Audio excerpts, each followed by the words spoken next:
Welcome back to Orange Juice, everybody. This is Officer Chris Peterson with the Port Orange Police Department, and today I'm joined with Detective Turchon of the Port Orange Police Department.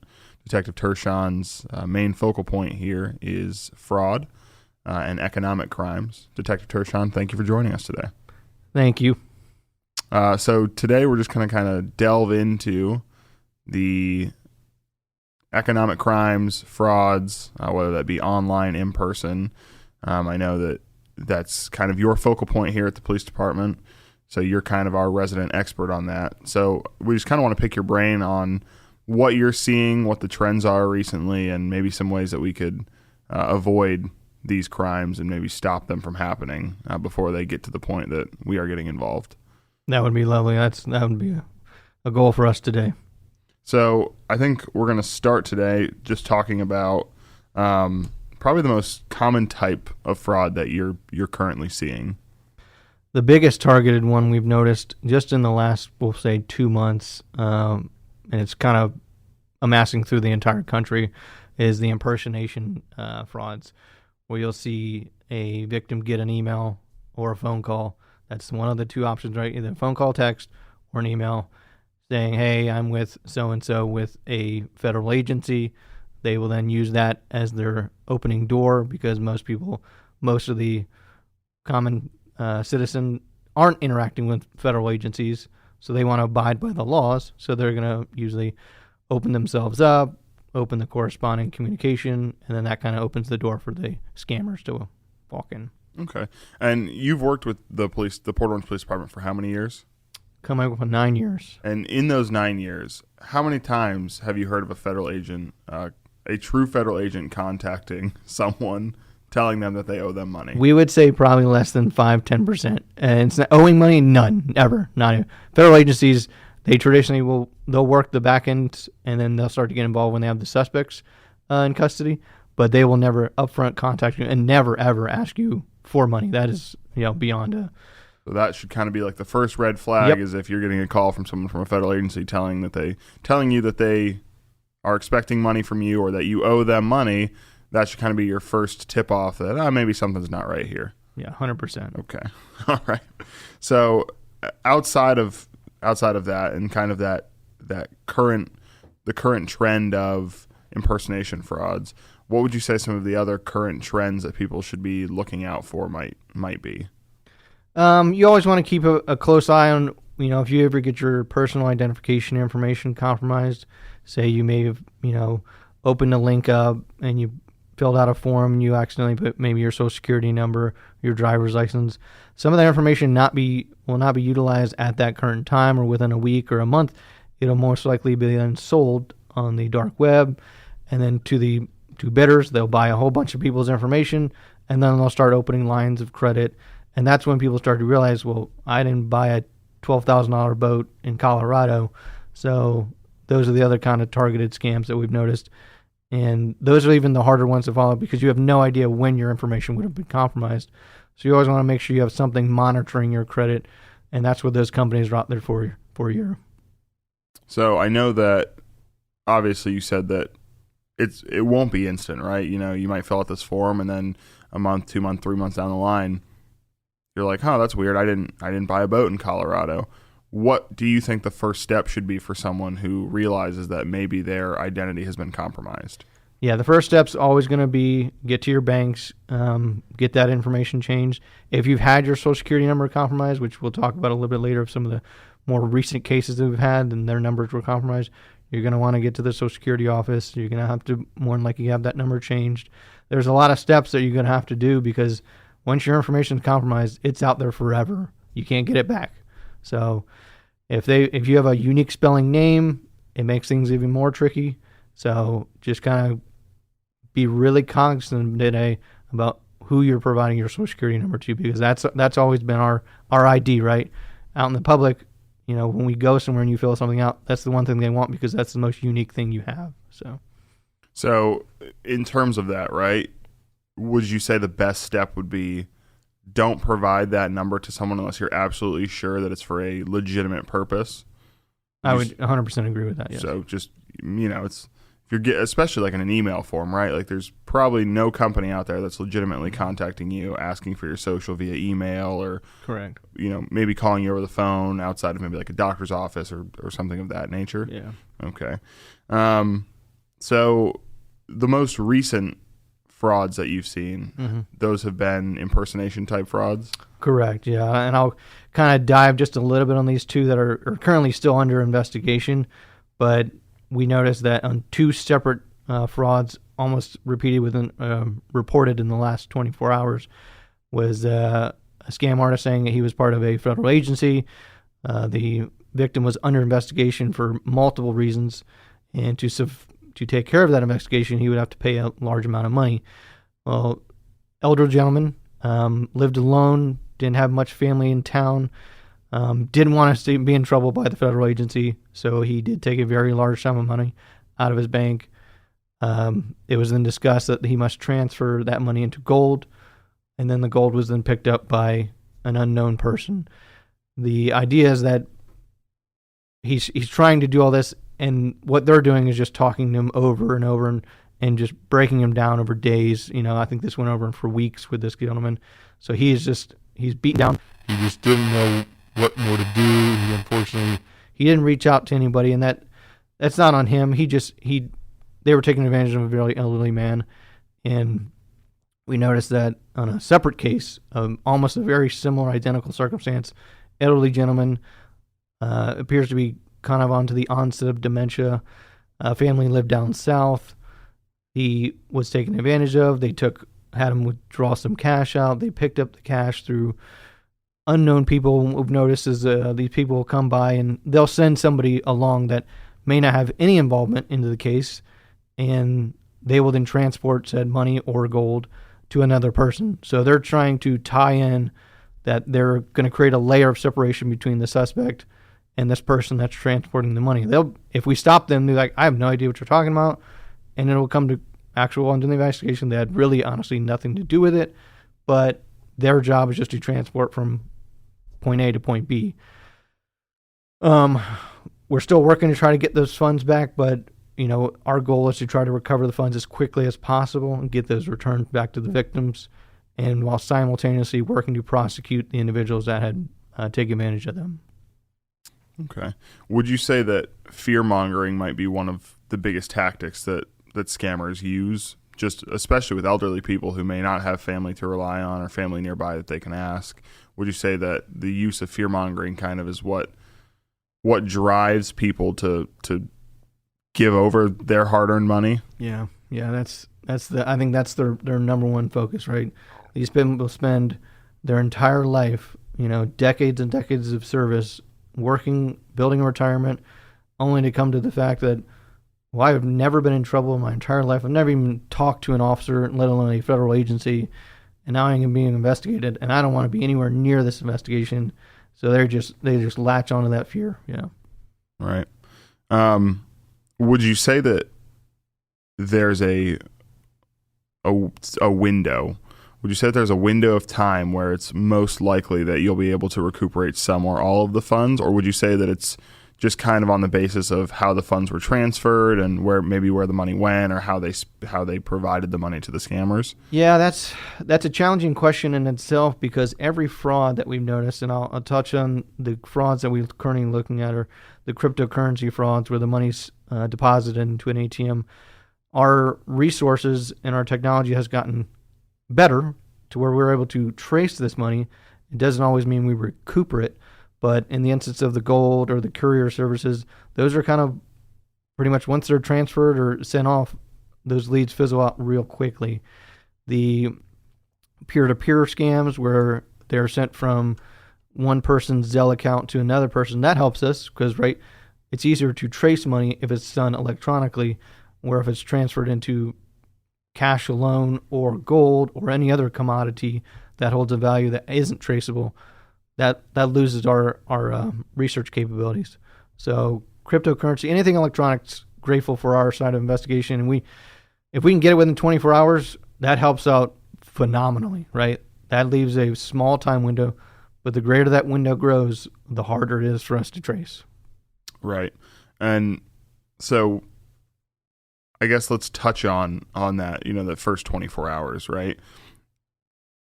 When someone is, defrauded of their money, is it very much like the moment they realize it, they should be calling us? Like the moment they realize like something wasn't right here, they should be calling law enforcement. That way we can kind of get the ball rolling on that. Exactly. Yeah. That would be, hopefully we'd preferably want that 1 second. We've noticed that the moment that somebody can click that light bulb in their head that something doesn't seem right, sound right, if they can just give some sort of deterrence, cut that communication off, we've noticed it has stopped or prevented that fraud from occurring. But they'll do their best to try to not let you hang up. They'll try to keep you on the phone because they know the longer they keep you on the phone, the more they can lull you into that fear or that sense of, like you just can't give up, right? So, right. So in terms of vulnerability, would you say that there's a specific age group that you are seeing frauds occur in more than others? Yeah. We've kept track pretty good numbers over the last few years, and we have a varied, in our area, which I would be safe to say is pretty similar throughout the entire country, is that targeted 55 plus community with a very heavily targeted range around 65, 70 years of age. They know when that's people have retired. They know that maybe the family, they're not interacting much more. I think they take on the fact, they account that maybe they have lost their significant other, because in a lot of the cases we find these victims don't have a significant other. Because the moment you can bounce this off of somebody else's idea, right? You give them the opportunity to say to a friend, a neighbor, significant other, hey, I got this call, and if they can tell you, hey, that sounds fishy, it might just pop that light bulb off in your own head. Right. So. Right. So obviously important conversations to have with people of that age. Your parents maybe, like, hey, this is what we should be looking for, right? What do you think the biggest red flags are when people are receiving these emails or receiving these phone calls? What do you think should be some of the things they're looking out for, like early on into those conversations? Correct. Yeah. The phone calls always, right? No entity uses phone calls to recover funds. It's always mail. It's still mail. Federal agency wise, they will never leave away from the mail, right? Electronic emails, you always want to focus on, is the email stating urgent? Does it have the correct spelling? Is there a link that seems a little off? Those are another entity, right?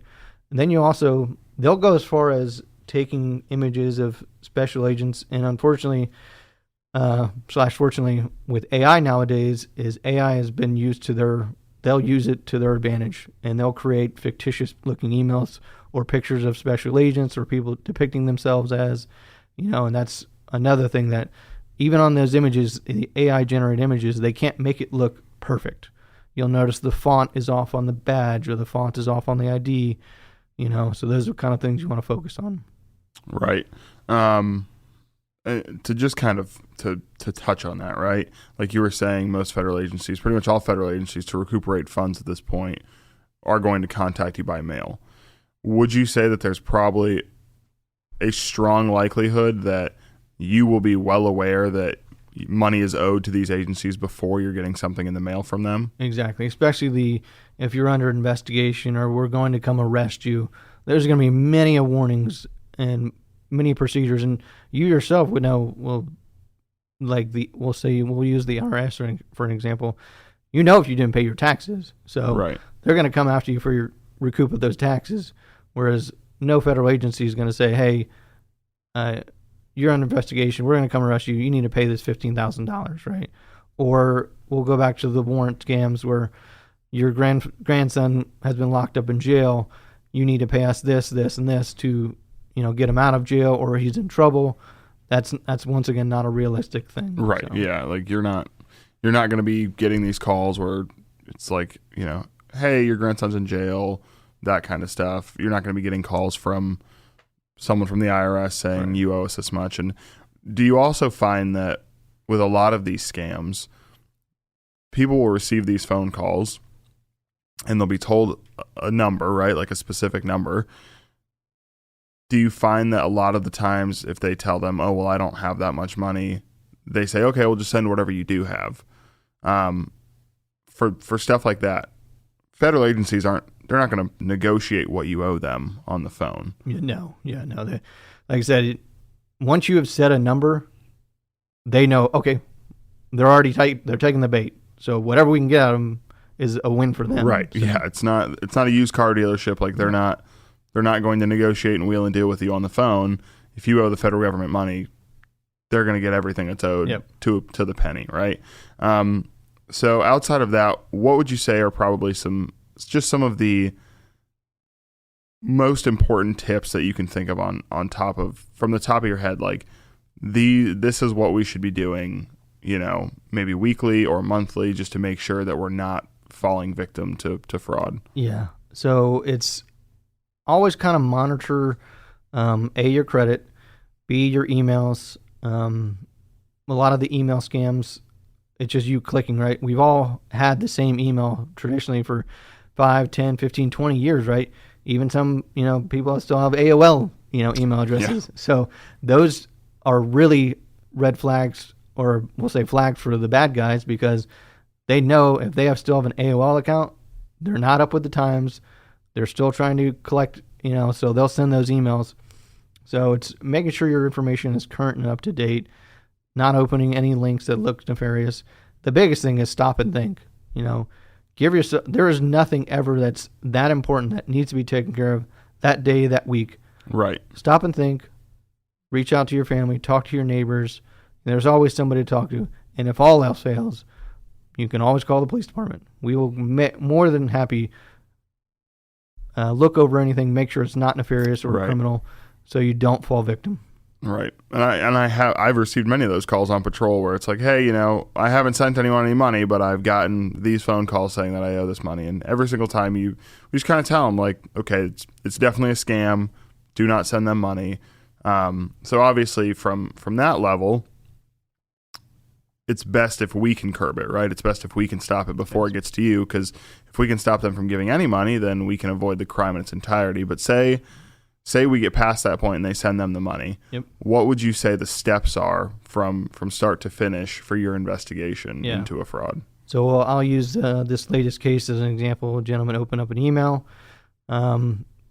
He did not know what he was opening. He wasn't 100% sure, but once he opened it, what it did is it allowed remote access for the bad guy to log into his computer.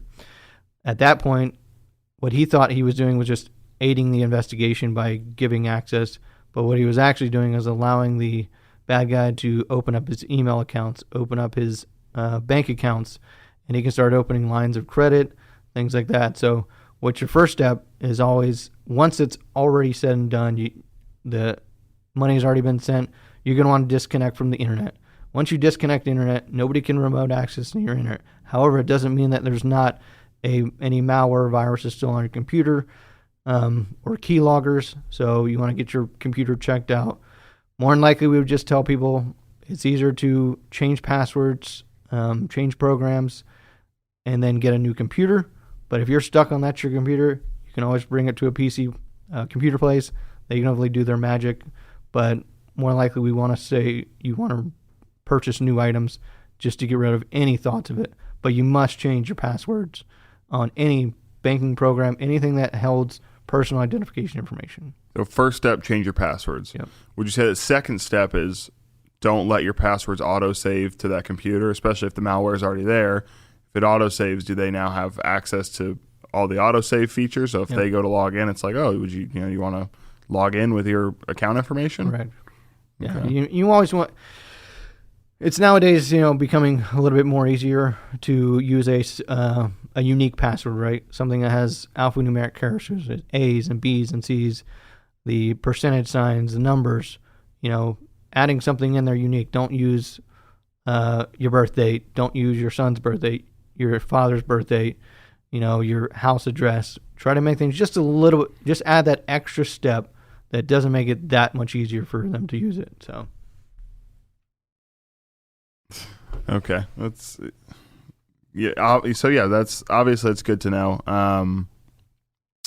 Are you able to kind of share, just to kind of as a warning to others, are you able to kind of share somewhere in the ballpark of how much people have been defrauded of? We'll just cover the first quarter of 2026. Yeah.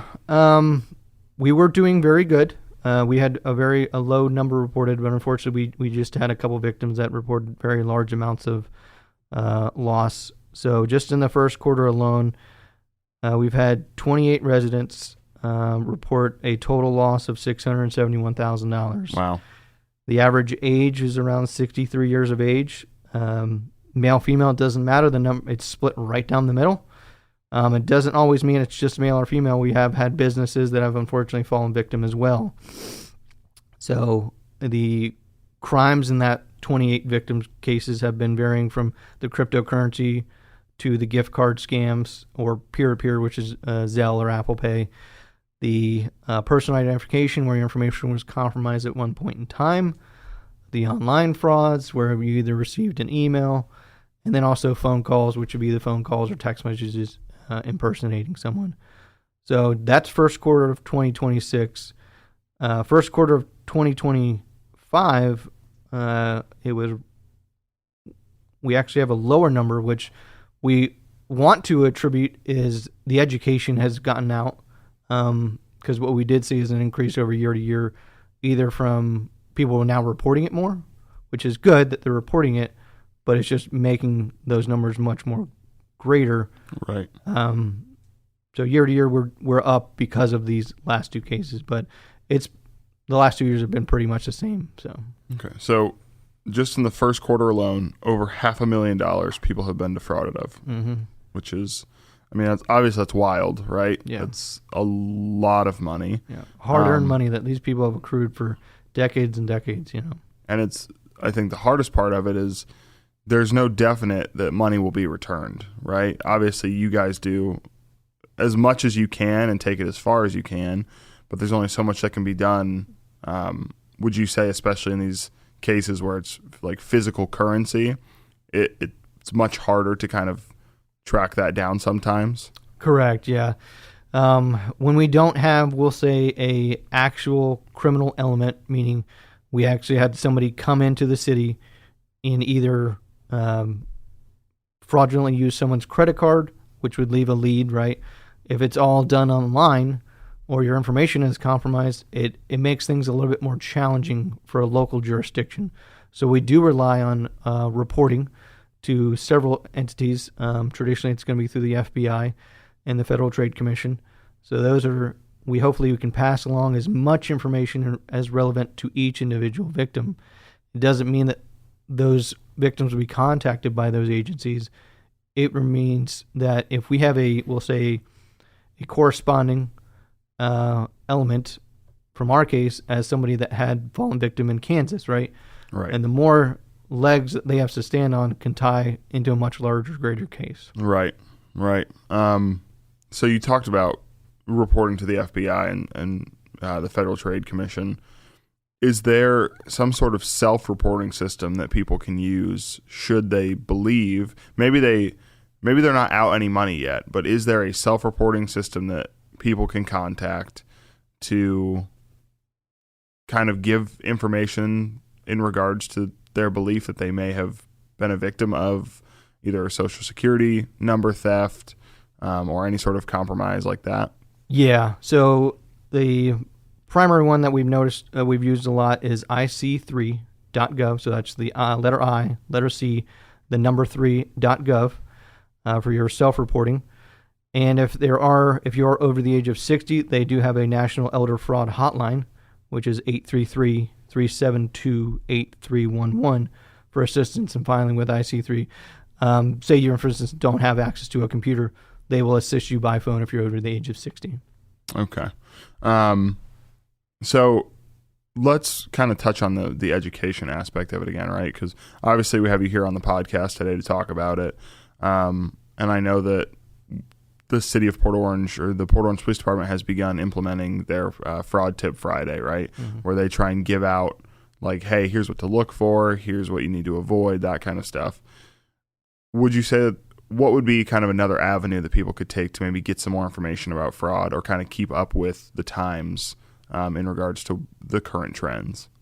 Yeah, I mean, you turn on the news every night and you'll see some sort of fraud, some sort of crime that's showing itself across the nation. These aren't traditionally locally issues. These are national issues, worldwide issues. So staying current and up to date, making sure everything's, we'll say on the up and up with your current security. The easiest way is we always start with speaking with your parents, speaking with your grandparents, talking with them. Just, hey, give them a phone call. Not alone they'll love to hear your voice, but even more, while you got them on the phone, give them just a brief bit of education. You might intercept something in the middle of it, right? So they might be going through a couple week long going back and forth with a scammer. You might call at that right time. Hey, what's going on? You talking with anybody? And they bring up, well, yeah, I've actually been talking to this guy. I kind of owes a little money. That interception itself might prevent the fraud. So. Right.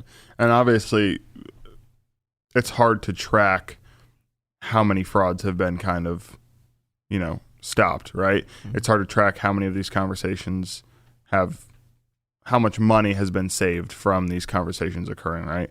And like you said, it's super important, and most grandparents are going to be excited to, hear your voice. But I think the conversation alone of, hey, just calling you because, I haven't talked to you in a while, just making sure everything's good, making sure, like you said, have you talked to anyone recently that's been asking you for money? I think that's obviously super important stuff. Yeah. Go ahead. I also wanted to point out that as much as the numbers do confidently show that they're the targeted range, we have had recent cases where the 25-year-olds, 30-year-olds have fallen victims themselves. So you're not off the table depending on your age. It's you just doing enough, one or two steps to prevent yourself from falling victim. So we want to make sure everyone's on their toes at all points in time when it comes to making sure you're not losing your hard-earned money. Right. And would you say that the younger crowd is falling for the same fraudulent activity or same scams as maybe people in a higher age range? Yeah, it might vary just a little bit. They're going to be targeted more for the electronic side of the more, the cryptocurrency ones. Right. That they're not going to have some knowledge on how to work a machine, how to, go out and not talk to people. So I think the good thing about our current population is, if you're walking into a bank, hopefully the bank teller is going to say, hey, how's your day going? What's going on? And they can kind of interact with the elderly crowd. Whereas if it's a younger person, they feel like, well, they should know what they're doing, so we might not interact with them as much while they're withdrawing so much money.